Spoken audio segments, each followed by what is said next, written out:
Right bulletin లో breaking news చూస్తున్నా. Maoist ఉద్యమంలో 5 దశాబ్దాలుగా కీలక పాత్ర పోషించిన గణపతి అలియాస్ ముప్పాల లక్ష్మణరావు లొంగిపోయాడనే ప్రచారం రాజకీయ భద్రత వర్గాల్లో హాట్ టాపిక్ గా మారింది. ఇటీవల మావోయిస్టు నేత దేవ్జీ లొంగిపోయిన సమయంలోనే తెలంగాణ పోలీసులతో టచ్ లోకి వచ్చినట్టు కూడా తెలుస్తోంది. ఈ నేపథ్యంలోనే గణపతి లొంగుబాటుకైతే సిద్ధంగా ఉన్నట్టు కూడా సమాచారం.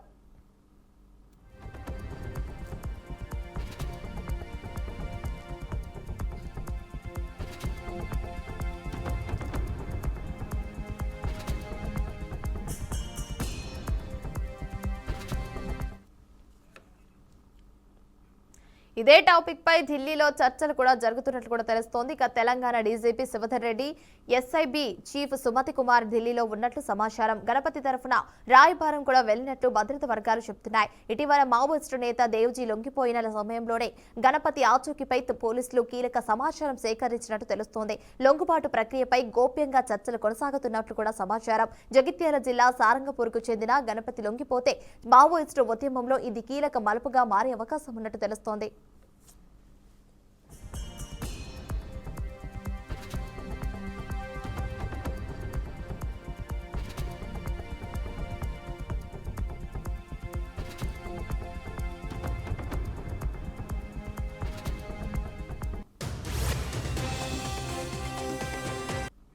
రైట్ బులెటిన్ లో బ్రేకింగ్ న్యూస్ చూస్తున్నాం. T20 వరల్డ్ కప్ లో న్యూజిలాండ్ జట్టు అయితే ఫైనల్ కు దూసుకెళ్లింది. సౌత్ ఆఫ్రికాతో జరిగిన తొలి సెమీఫైనల్లో ఘన విజయం సాధించింది. ఓపెనర్ ఫిన్ విజృంభించి ఆడటంతోనైతే టోర్నమెంట్లో ఒక్క మ్యాచ్ లో ఓటమి పాలవకుండా సెమీస్ వచ్చిన ప్రాక్టీస్ ఆటగాళ్లు అసలు పోరులో షాక్ తగిలింది. కేవలం 33 బంతుల్లో ఫిన్ అలెన్ సెంచరీ బాదడంతో 12.5 బంతుల్లోనైతే న్యూజిలాండ్ 170 పరుగుల విజయ లక్ష్యాన్నైతే అలవోకగానైతే వేఛేదించింది. టీం సిఫాట్ సైతం అర్ధ సెంచరీతో రాణించాడు. ఇక తొలుత టాస్ ఓడి బ్యాటింగ్ కు దిగిన సౌత్ ఆఫ్రికాకు ఆదిలోనే ఎదురు దెబ్బ తగిలింది. డికాక్ స్వల్ప స్కోర్ కు కూడా రెకల్టన్ డకౌట్ అవ్వడంతోనైతే పీకల్లోతు కష్టాల్లో కూరుకుపోయిందనే చెప్పాలి. దీంతో నిర్ణీత 20 ఓవర్లలో 8 వికెట్ల నష్టానికి 169 పరుగులు నమోదు చేశారు.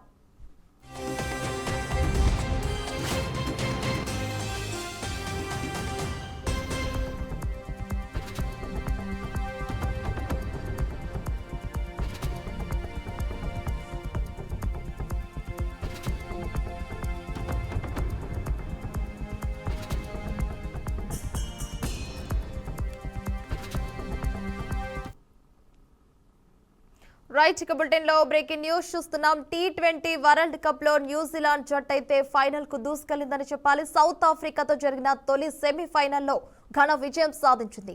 ఓపెనర్ ఫిన్ విజృంభించి ఆడటంతో టోర్నమెంట్ లో ఒక్క మ్యాచ్ లో ఓటమి పాలవకుండా సెమీస్ వచ్చిన ప్రోటీస్ ఆటగాళ్లు కూడా అసలు పోరులో షాక్ తగిలిందని చెప్పాలి. కేవలం 33 బంతుల్లో ఫిన్ అలెన్ సెంచరీ బాదడంతో 12.5 బంతుల్లో న్యూజిలాండ్ 170 పరుగుల విజయ లక్ష్యాన్నైతే అలవోకగా ఛేదించింది. టీం సిఫాట్ సైతం అర్ధ సెంచరీతో రాణించాడు. ఇక తొలుత టాస్ ఓడి బ్యాటింగ్ కు దిగిన సౌత్ ఆఫ్రికాకు ఆదిలోనే ఎదురు దెబ్బ తగిలింది. డికాక్ స్వల్ప స్కోర్ కైతే రెకల్టన్ డకౌట్ అవ్వడంతోనైతే పీకల్లోతు కష్టాలు కూరుకుపోయిందని చెప్పాలి. దీంతో నిర్ణీత 20 ఓవర్లలో 8 వికెట్ల నష్టానికి 169 పరుగులు నమోదు చేశారు.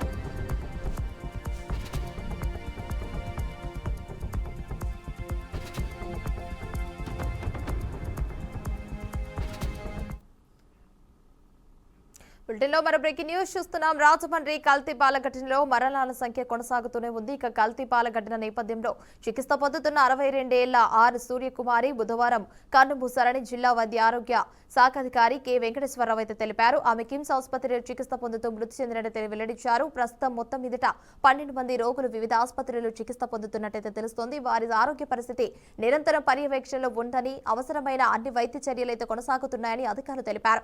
అయితే సూర్యకళ మృతితో కల్తీపాల ఘటనలో మృతుల సంఖ్య 8కి చేరింది.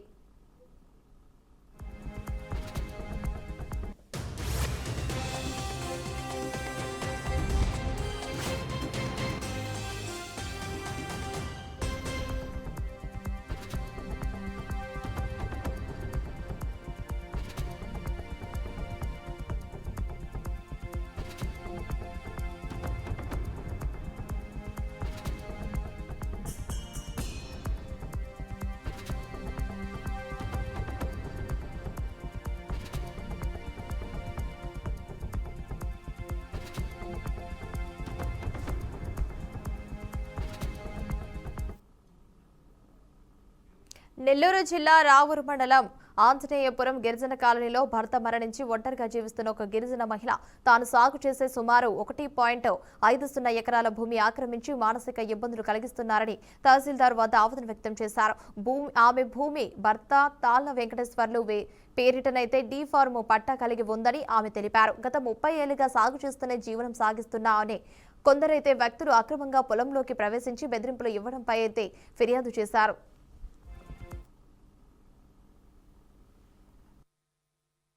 మా భార్య పేరుతో 3 ఎకరాల 33 సెంట్లు పట్టా ఉంది పొలం. ఆ పొలానికి సంబంధించిన బీడు పొలము హైవే రోడ్డు పడకముందు నుంచి అరణ్యంగా బీడు ఉన్నది. ఆ బీడుని మేము ఆక్యుపై చేసి మా తోటల్లోకి దారి కోసం గాను భూమిని చేసుకొని కాపాడుకుంటున్నాము. ఈ లోపల యానాదులు మాకు పనులు చేసుకుంటూ అటుకు వచ్చి ఈ పొలం మేము చేసుకొని మా బిడ్డలో మేము బతుకుతామన్నా మీ తోటకి ఆధారంగా ఉంటాం కదా అని చెప్పిన దాంతో సరే చేసుకోండి అని వాళ్ళకి చెప్పాము. వాళ్ళు చెప్పినాక వాళ్ళు బిడ్డ పాపలు అందరూ కలిసి మా పొలంలోనే విసిలేసుకొని గడపాలతో తుల్లి నాగదారి బిడలు ఈత కదువులు మొత్తం వాళ్ళు మనసులతోనే తీసి విసిలేసుకొని 4 రోజులు తీర్చి ఒక్కొక్క వాగు వచ్చి 4 అడుగుల లోతుతో కోసేసిన చెరువు కలుదు నీళ్లు పోయే వాగు అది. ఆ వాగుని వాళ్ళు వాటం చేసి సదరం చేసి 2 కార్లు 3 కార్లుగా వదిలిపెట్టి ఆ వరికి చెల్లో వచ్చిన ఓట నీళ్లతో సాలక బావల నీళ్లు మా బావల నీళ్లు వేయించుకొని పండించుకొని బిడ్డలు జీవించుకుంటున్నారు. ఇటీవల వాళ్ళ భర్తలు చనిపోయినాక 1 సంవత్సరం మొదలుకి వాళ్ళు చేయలేక పిల్లల్ని తీసుకొచ్చి పెట్టుకోలేక ఆగారు. మళ్ళీ సంవత్సరం నుంచి దున్ని దాంట్లో ఉలవ ఇట్లా మెనుము వేసుకుంటూ ఆడవాళ్ళు కాపుదారు చేసుకోలేక బిడ్డలు తీసుకొచ్చి రైతుని మా రైతుల ద్వారా మేము తోట లేకపోయినప్పుడు మా ఆధారంలో ఉండి పండించుకుంటున్నారు. ఇప్పుడు ఏం చేస్తున్నారు అంటే వాళ్ళు ఇప్పుడు మాకు పట్టా ఇచ్చినారు, మాది పట్టా అని అన్నారు. నేను అట్టా కూడా చెప్పా ఎదుర్కొని, మీకు పట్టా ఉంది కదా మీ పట్టా తేండి, వాళ్ళు చేసిండే సాగుబడి ఏదో మాట్లాడి ఏదో మీ పొలం మీరు తీసుకున్నారంటే కూడా మాకు సమాధానం చెప్పాల. వచ్చి అడ్డం తిరిగి చుట్టూ తిరిగా కంపేసి వాళ్ళు రెడీ అవుతున్నారు. అది జరిగింది. మేము 30 సంవత్సరాల నుంచి ఆ పొలం చేసినాము. ఎంతో చెట్లు పుట్లు ఉన్నాయి. మేమంతా సాగుబడి చేసి అంతా చేసినాము. మా భర్తలు చనిపోయి 9 సంవత్సరాలు అయింది. మా దోలికి ఎవరు రాలేదు. మేము పైరు పండించుకుంటున్నాం, చేసుకుంటున్నాం, అన్నీ పెట్టుకుంటున్నాము. ఇప్పుడు వచ్చి కంపేసి మా చుట్టుపక్కల రైతులు మాట్లాడకుండా ఇప్పుడు వచ్చి మా పొలం మా దగ్గర చుట్టుకంపలు కంపేసేసి మమ్మల్ని దౌర్జన్యం చేస్తున్నారు సార్. వాళ్ళు మాకు న్యాయం చేయాలి. ఎవరైనా సరే న్యాయం చేసేటట్టుగా చేయండి సార్. మాకు మేము 30 సంవత్సరాల నుంచి చేస్తున్నాం సాగుబడి. ఎవరు రాలా, మా భర్తలు ఉన్నంత వరకు ఎవరు రాలా. ఇప్పుడు మా భర్తలు చనిపోయినాక వచ్చి మాది పొలము అని దౌర్జన్యం చేస్తున్నారు. చుట్టుపక్కల రైతులుండి వాళ్ళని చెప్పినా కానీ వాళ్ళని కూడా నమ్మకుండా మా మీద దౌర్జన్యం చేసి కంపేస్తున్నారు సార్. మా మావయ్యలు 30 సంవత్సరాల నుంచి ఆడ వ్యవసాయం చేసుకుంటా ఉన్నారు. మధ్యలో నాకు తెలిసిన కాడి నుంచి చేసుకుంటా ఉన్నారు సార్. మధ్యలో ఎవరు వచ్చి ఇన్ని రోజుల నుంచి చేసుకుంటా ఉన్నా కానీ మధ్యలో వచ్చి ఎవరో కంపేసేసి మాది ఇది అని చెప్పి మధ్యలో వచ్చి మాట్లాడుతున్నారు. ఇన్ని సంవత్సరాల నుంచి చేసుకుంటా మేము ఉండి కూడా మాకు ఏమి లాభం, మీరు మధ్యలో వచ్చి దౌర్జన్యం చేస్తే ఎట్లాగా ఉంటది? అది మా పొట్టకాడ కూడి తిని మీరు ఎట్ట బతుకుతారు సార్? అందుకని మాకు ఏదో ఒక న్యాయం జరగాలి, అందుకని మాట్లాడుతున్నాం. మేము 30 సంవత్సరాల నుంచి ఆ పొలం చేసి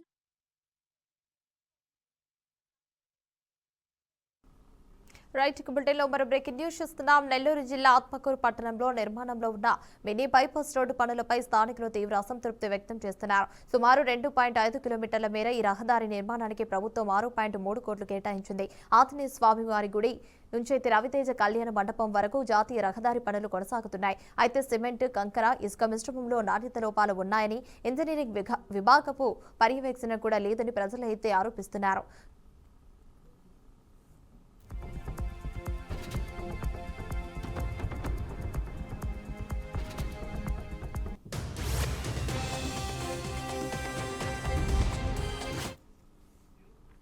ఇక రోడ్డు ఇరువైపులా పంట పొలాలు ఉండటంతో రైతులు తమ పొలాలకు వెళ్లేందుకు సుమారు 100 కిలోమీటర్లు అదనంగా తిరగాల్సి వస్తోందని వాపోతున్నారు. దీంతో వ్యవసాయ పనులు ఆలస్యం అవుతున్నాయని చెబుతున్నారు. డివైడర్ మధ్యలో రైతుల కోసం చిన్న దారి కూడా ఏర్పాటు చేయాలని, పనుల నాణ్యతపై అధికారులు వెంటనే స్పందించాలని స్థానికులు, రైతులు డిమాండ్ చేస్తున్నారు.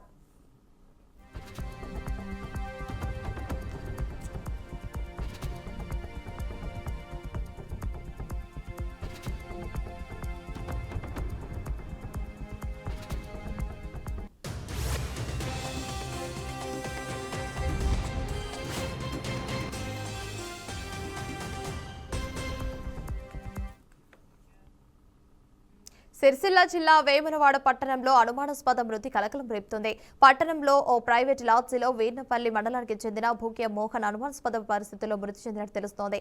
లాడ్జి నిర్వాహకులకు సమాచారం అందడంతో పోలీసులు సంఘటన స్థలానికి చేరుకుని పూర్తి వివరాలను సేకరిస్తున్నారు. ఘటనపై విచారణ జరుగుతున్నట్లు వేములవాడ పట్టణ సీఐ వీరప్రసాద్ తెలిపారు.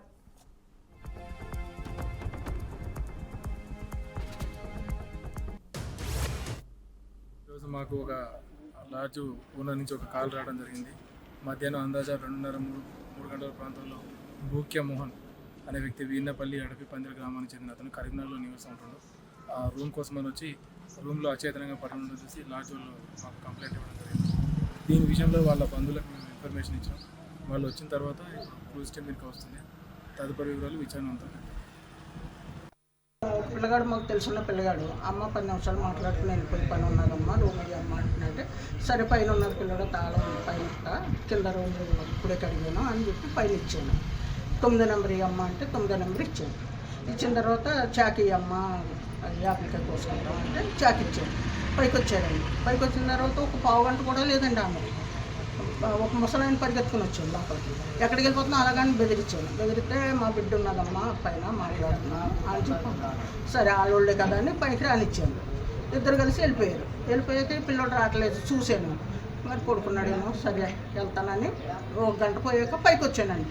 పైకి వచ్చేవాడికి అలా ఉన్నాడండి ఆయన. చనిపోయాడా వాళ్ళు మేము బతుకున్నాడా లేదా అని మా వాళ్ళందరినీ రూమ్లో ఉన్నారు కదా వాళ్ళని వెళ్ళి పిలుచుకొచ్చానండి. పిలుచుకొస్తే చనిపోయో తెలుపులేదు బతుకున్నాడో తెలుపులేదు అని పోలీసులు ఫోన్ చేద్దామని చేయమన్నారు. చేశానండి. కాదమ్మా ఇప్పుడు ఎవరెవరు వచ్చారు రూమ్ కోసం? ఎవరెవరు వచ్చారు? ఆ పిల్లగాడును ఆ పిల్ల వచ్చారు. తర్వాత ముసలాయన వచ్చారు. ఆ పిల్ల ఎన్ని సంవత్సరాలు ఉంటుందమ్మా? 20 సంవత్సరాలు. సూర్యాపేట జిల్లా మునగాల మండలం ఆకుపాముల గ్రామ శివారులో ఘోర రోడ్డు ప్రమాదం చోటు చేసుకుంది. రాంగ్ రూట్లో వస్తున్న బైక్ను తప్పించబోయి ఓ కారు పల్టీ కొట్టడంతో ఒకరు మృతి చెందగా 4గురికి తీవ్ర గాయాలయ్యాయి. బాధితులు హైదరాబాద్ నుండి కోదాడకు ప్రయాణిస్తుండగా ఈ ప్రమాదం జరిగింది. మృతుడు అనంతగిరి మండలం మొగలాయికోట గ్రామానికి చెందిన వ్యక్తిగా పోలీసులు గుర్తించారు. గాయపడిన వారిని మెరుగైన చికిత్స కోసమైతే కోదాడ ప్రభుత్వ ఆసుపత్రికి తరలించారు.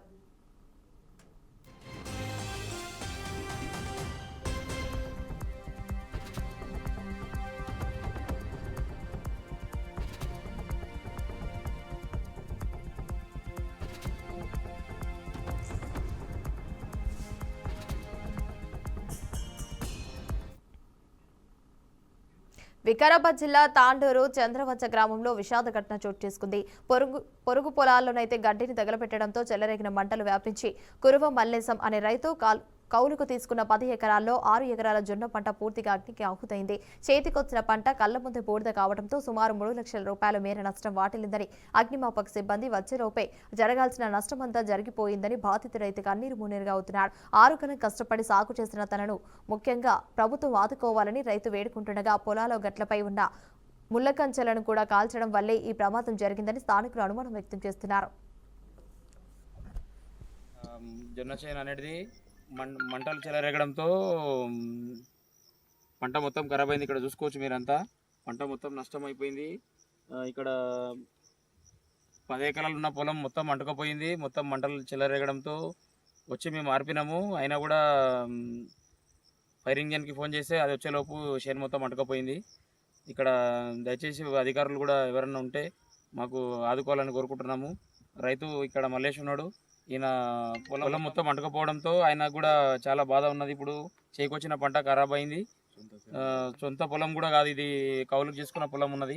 దయచేసి ఎవరన్నా మంట ఎక్కడంటే అక్కడ పెట్టడం కూడా మంచిది కాదు. ఉరల పొడితే ఏదైనా మీరు చేయాలనుకుంటే దగ్గర వాటర్ పెట్టుకొని ఏదైనా సేఫ్టీ యూజ్ చేసుకొని ఉరలు అంటిపెట్టుకోండి. ఉరలు అంటిపెట్టడం ద్వారా ఇవన్నీ చేనులు ఇట్లా ఖరాబ్ అయిపోతున్నాయి. దయచేసి ఎవరు కూడా ఇలాంటి పనులు చేయొద్దని విజ్ఞప్తి చేస్తున్నా. అధికారులు మాకు ఆదుకుంటారని దయచేసి అందరిని కోరుకుంటున్నాం. ఒక్కసారిగా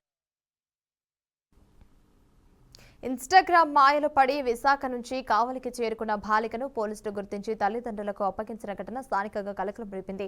నెల్లూరుకు చెందిన ఓ యువకుడితో సోషల్ మీడియాలో పరిచయం ఏర్పడి అది ప్రేమగా మారడంతో ఇంటర్మీడియట్ పరీక్షలు ముగియగానే సదరు బాలిక ఇంట్లో చెప్పకుండా నెల్లూరు వెళ్లేందుకు అర్ధరాత్రి కావలి బస్టాండ్కి అయితే చేరుకుంది. అక్కడ ఒంటరిగా ఉన్న బాలికను గమనించిన కావలి 1 టౌన్ పోలీసులు మహిళా కానిస్టేబుల్ ద్వారా వివరాలు సేకరించి ఈ రోజు ఉదయం తల్లిదండ్రులకు కౌన్సిలింగ్ ఇచ్చి మరీ అప్పగించారు. ఈ క్రమంలోనే నెల్లూరు యువకుడి కోసం పోలీసులు దర్యాప్తు జరుపుతుండగా పిల్లల చేతికి స్మార్ట్ ఫోన్లు ఇచ్చే విషయంలో కూడా తల్లిదండ్రులు అత్యంత జాగ్రత్తగా ఉండాలని కావలి 1 టౌన్ సీఐ ఫిరోజ్ హెచ్చరించారు. కావలి ఆర్టీసీ బస్ స్టాండ్ లో ఒక 17 సంవత్సరాల వయసు గల ఒక బాలిక జూనియర్ ఇంటర్మీడియట్ ఎగ్జామ్స్ కంప్లీట్ అయ్యాయి. ఈ అమ్మాయి వచ్చేసి వైజాగ్ దగ్గర సీతమ్మధార 2వ తారీఖున మధ్యాహ్నం ఆ అమ్మాయికి సోషల్ మీడియాలో ఇన్స్టాగ్రామ్లో పరిచయమైన ఒక వ్యక్తి, నెల్లూరు సంబంధించిన అతన్ని కలుసుకొని ఇద్దరు కలిసి తిరుపతికి వెళ్ళి పెళ్లి చేసుకోవాలనే ఒక ఆలోచనతో ఫ్రీ బస్ ఎక్కి విజయవాడ నుంచి కావలికి వచ్చి మళ్ళీ తెల్లవారుజామున ఫ్రీ బస్ కోసం వెయిట్ చేస్తూ ఉంది. లేట్ అవర్స్లో ఆ అమ్మాయి ఒకటే ఉండడం గమనించి మా బీట్ కానిస్టేబుల్స్ వెళ్ళి క్వశ్చన్ చేశారు. చేస్తే ఆ అమ్మాయి సరైన సమాధానం చెప్పలేదు. వాళ్ళ పేరెంట్స్ గురించి కూడా ఏమి ఇన్ఫర్మేషన్ ఇవ్వలేదు. అక్కడున్న పరిస్థితుల దృష్ట్యా అది సేఫ్ జోన్ కాదని చెప్పి మేము కావలి 1 టౌన్ పోలీస్ స్టేషన్ తీసుకొచ్చి మా మహిళా పోలీస్ని సపోర్ట్గా ఉంచి మేము వెళ్ళి మాట్లాడితే వాళ్ళ పేరెంట్స్ నెంబర్లు ఇచ్చింది. వాళ్ళు చెప్పడం ఏంటంటే మా అమ్మాయి ఇంటర్మీడియట్ ఎగ్జామ్స్ రాసిన తర్వాత ఇంటికి రాలేదు.